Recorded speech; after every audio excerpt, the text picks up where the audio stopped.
The clock on your nightstand glows 11:14 p.m. on a Sunday, and there you are again, staring at the ceiling and mentally moving decimal points.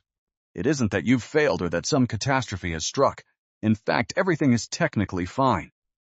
You are simply performing the same ritual you've practiced every Sunday for the last 3 years.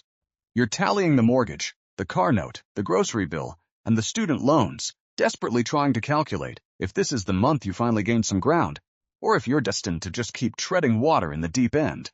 Deep down, you already know the result of the equation. You've known it for a long time. But you keep running the numbers anyway because the alternative, accepting that this constant, low-level pressure is simply the permanent texture of your life, is too heavy to carry. Meanwhile, you look at your neighbor.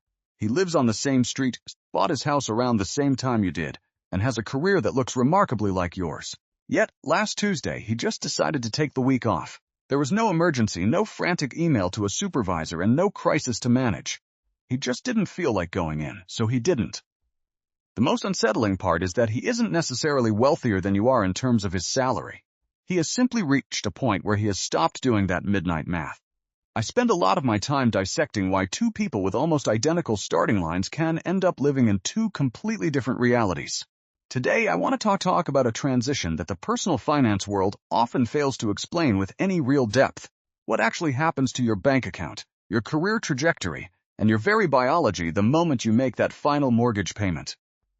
I can promise you that by the time we're done, that Sunday night math problem is going to look like a relic from a different life. Because here is the truth. Nobody tells you when you're 12 years deep into a 30-year commitment. You aren't just losing a monthly bill when you pay that house off. You are finishing a prison sentence that you had slowly stopped noticing you were even serving. Let's start with the hard numbers, because the reality here is more unforgiving than most people are willing to admit.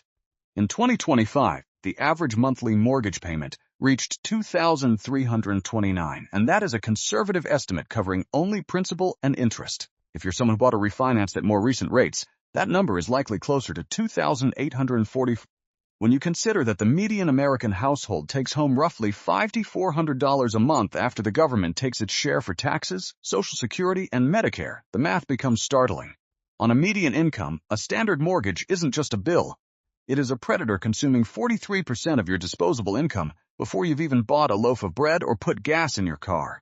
Every financial expert on the planet generally agrees that housing shouldn't exceed 28% of your gross income, yet the majority of homeowners are walking around 15 percentage points over that limit every single day for 3 decades.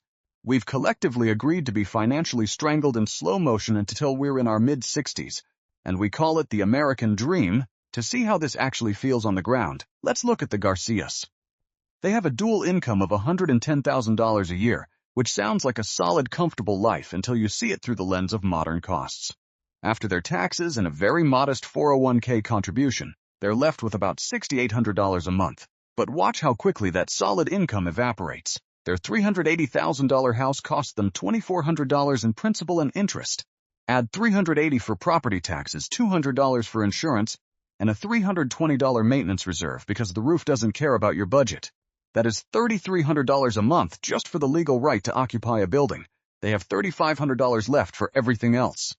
Between 2 car payments, insurance, and gas for a non-walkable suburb, another $1,320 is gone. Student loans take $550, health premiums take $380, and groceries for 2 people trying to eat reasonably well take another $700. By the time they pay for electricity, water, and the internet, they are left with exactly $130. That $130 has to cover clothing, kids' soccer fees, medical co-pays, the dog's vet bill, and any hope of a vacation. The Garcias aren't irresponsible people. They don't own a luxury boat or vacation in the Maldives. They are professional adults who followed the rules, but every career move, every request for a flexible schedule, and every dream of starting a side business is filtered through one silent, crushing question: can we still cover the mortgage? That question is a background program running on their internal hard drive, a browser tab that can never be closed. But imagine the day that tab finally disappears. When the mortgage is gone, something the Garcias can currently only dream of begins to happen. They start making entirely different decisions. However, we need to be precise about what actually frees up, because people tend to get the math wrong in both directions. You don't suddenly have the full $2,845 to play with. The government still wants its property taxes, the insurance company still wants its premium, and the house still needs its maintenance. For a $400,000 home, you're still looking at roughly $838 a month in permanent, ongoing costs. So if your total payment was $2,845, you've actually freed up about $2,000 in real, deployable cash. While that's less than the full payment, the power of that $2,000 over time is staggering. If you take that freed up $2,000 and move it into a basic S&P 500 index fund, earning a historical average of 8% annually, the trajectory of your life shifts. In 5 years, you're looking at $146,000. In 10 years, it grows to $365,000. By years 20, that fund hits $1,177,000. Here is the part the bank doesn't mention when you're signing that stack of 30-year paperwork. You only contributed $480,000 of your own money over those 2 decades. The market contributed $697,000 on top of that. The vast majority of your eventual wealth came from the silent magic of compound interest, not from working harder or taking on more overtime. The bank's product is essentially a barrier between you and $1 million retirement fund. Now, I know there is a specific type of person already typing a comment about how if your mortgage rate is below 5%, you are mathematically better off investing the extra cash rather than paying down the principal, and on a spreadsheet that logic is ironclad. If you have a 3% mortgage and the market returns 8%, you win by 5%. In fact, about 82% of current mortgage holders have rates below 5%, meaning the spreadsheet says you should keep the debt as long as possible. But the spreadsheet assumes you are a robot. It assumes you will actually invest every single penny of that difference, which most people simply don't do.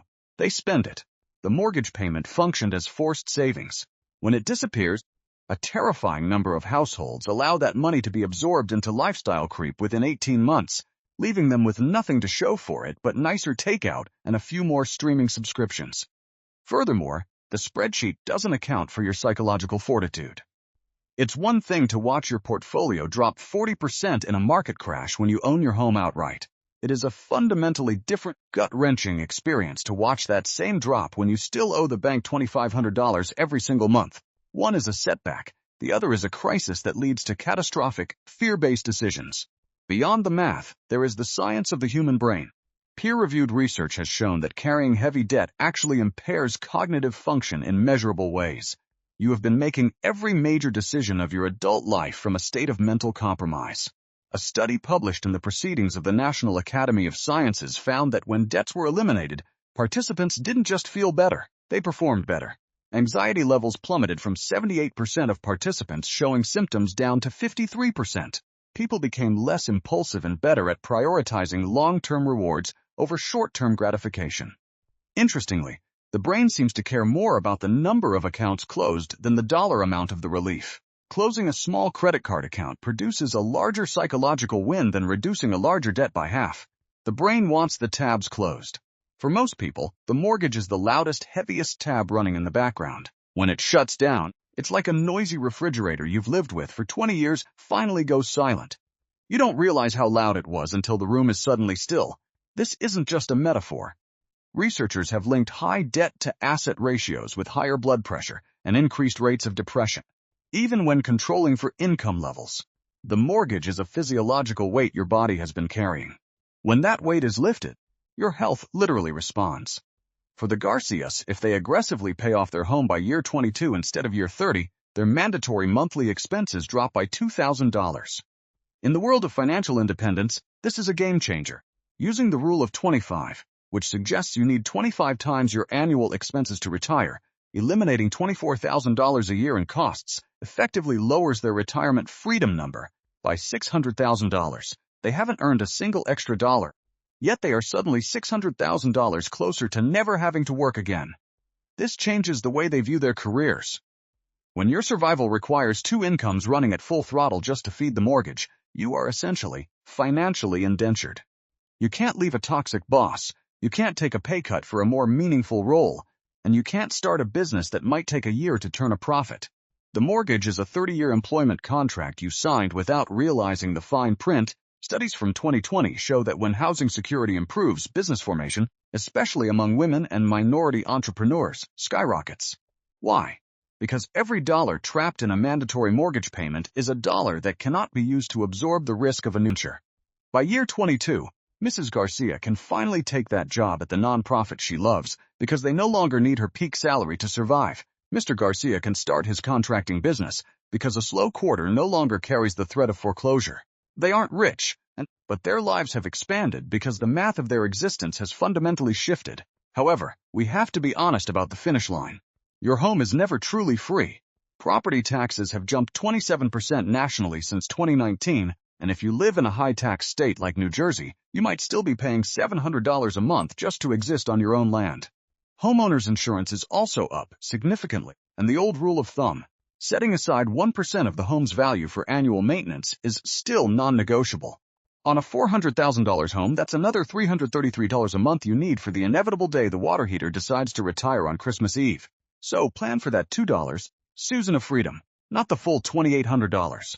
The gap between those numbers is exactly the size of a surprise tax bill that can ruin your year if you aren't ready for it. The demographics of who actually reaches this goal are telling. While 40% of U.S. homes are mortgage-free, most of those owners are over 65. Meanwhile, the median age for first-time buyers has climbed to 36. A 30-year mortgage starting at 36 means you aren't done until you're 66. We are now seeing a disturbing trend where people are dragging housing debt into their golden years at a rate we've never seen before. In 1989, only 3% of homeowners over 80 had a mortgage. Today, nearly a third do. We are treating permanent debt as if it's normal and fine. It is not fine. Only 23% of Americans are truly debt-free, which makes the goal we're talking about incredibly rare. But those who reach it describe a kind of silence they didn't even know they were missing. If you want to accelerate this journey, the strategies are simpler than you think. On a $450,000 mortgage at 6.5%, you will pay over $570,000 in interest alone over 30 years. You are essentially buying the bank a house so that they will let you buy yours. Switching to bi-weekly payments, paying half your monthly amount every 2 weeks, results in 13 full payments a year instead of 12. That one simple change, which costs you nothing in terms of lifestyle, can shave 5 or 6 years off your loan and save you over $100,000 in interest. Throwing an extra $500 a month at the principal can cut 8 years off the timeline. These aren't heroic sacrifices. They are the difference between being free at 55 or still grinding at 63.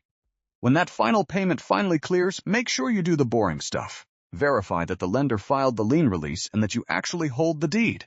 Then, rebuild your emergency fund to cover 6 to 12 months of your new, lower expenses. Only then should you begin the investment waterfall. Max out your 401k match, then your Roth IRA, then the rest of your 401k and HSA. Pour the rest into low-cost index funds. By redirecting that former mortgage payment, you aren't just saving money. You are buying back your permission to live. For most of your adult life, the mortgage has been the invisible hand shaping your every move. When it's gone, the grip finally releases. You'll find that the Sunday night math finally stops being about survival and starts being about what you actually want to do with your time. The people who get to stop running those numbers the earliest aren't always the ones who earn the most. They're the ones who understood exactly what the finish line was worth and ran toward it with everything they had.